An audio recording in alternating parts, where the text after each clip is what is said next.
नमस्कार।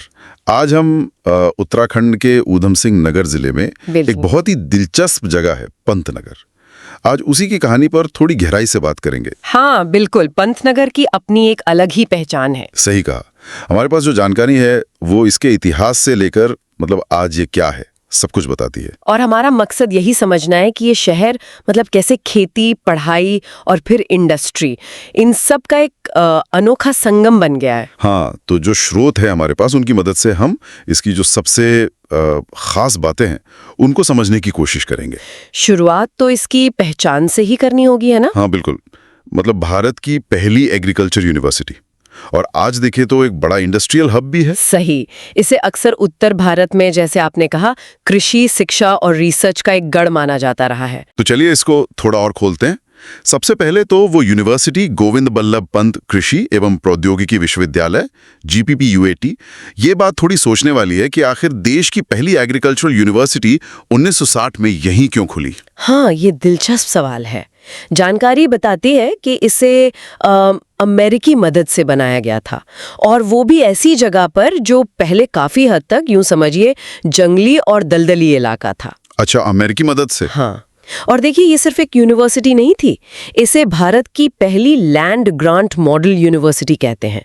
ये अमेरिकी सिस्टम पर आधारित थी। लैंड ग्रांट मॉडल, ये क्या होता है? इसका मतलब था कि यूनिवर्सिटी का काम सिर्फ पढ़ाना नहीं है, बल्कि रिसर्च भी करना है, और उस रिसर्च, उस ज्ञान को सीधे किसानों तक, समाज तक पहुंचाना भी है।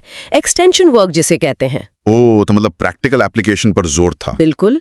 और इसी मॉडल ने, आप देखिए, 70 और 80 के दशक में जो हरित क्रांति हुई, उसकी तकनीकों को फैलाने में बहुत अहम भूमिका निभाई। अरे वाह। और ये फिर देश की जो दूसरी एग्रीकल्चरल यूनिवर्सिटीज बनी, उनके लिए भी एक तरह से मॉडल बन गई। तो ये तो काफी प्रभावशाली बात है, अकादमिक से बढ़कर जमीन पर असर। लेकिन कहानी में एक और मोड़ है ना? हाँ बिल्कुल। खेती की पढ़ाई का इतना मजबूत सेंटर, और फिर 2005 के बाद SIDCUL के तहत अचानक से एक बड़े इंडस्ट्रियल शहर में बदलने लगा। ये कैसे हुआ? हाँ, ये एक बड़ा शिफ्ट था। असल में ये राज्य सरकार की एक सोची समझी रणनीति लगती है। अर्थव्यवस्था में विविधता लाने की एक कोशिश। अच्छा। देखिए, यूनिवर्सिटी की वजह से वहां पहले से ही एक बेसिक इंफ्रास्ट्रक्चर तो था ही, कनेक्टिविटी भी थी। हाँ, जैसे एयरपोर्ट का जिक्र है, पंतनगर एयरपोर्ट कुमाऊं का इकलौता एक्टिव डोमेस्टिक एयरपोर्ट है शायद। हाँ बिल्कुल।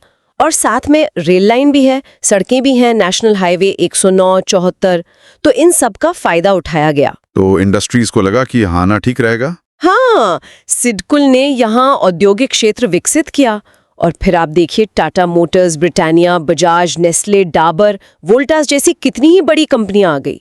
उन्होंने अपने प्लांट लगा लिए। तो एक तरह से यूनिवर्सिटी ने अनजाने में ही सही, बाद के औद्योगिक विकास के लिए जमीन तैयार कर दी थी। हाँ, कह सकते हैं।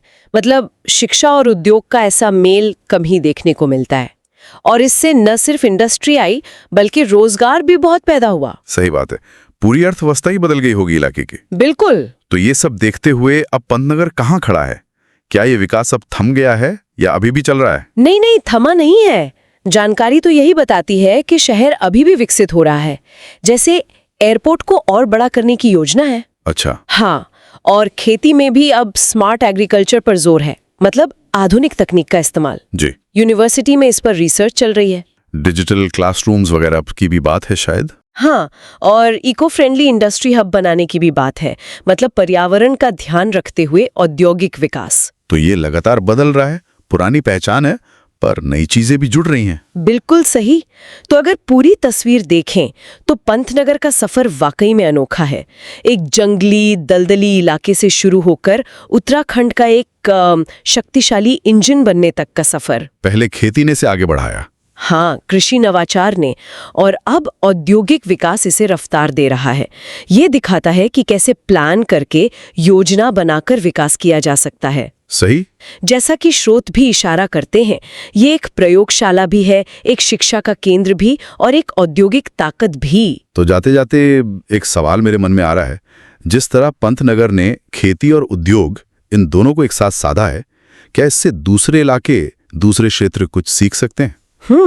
ये सोचने वाली बात है। हाँ, खासकर ये संतुलन साधना कि विकास भी हो, लेकिन अपनी जो कृषि की जड़ें हैं वो भी बची रहें, और पर्यावरण का भी ध्यान रखा जाए। ये संतुलन कैसे बने? हाँ, ये वाकई एक अहम सवाल है जिस पर विचार करने की जरूरत है।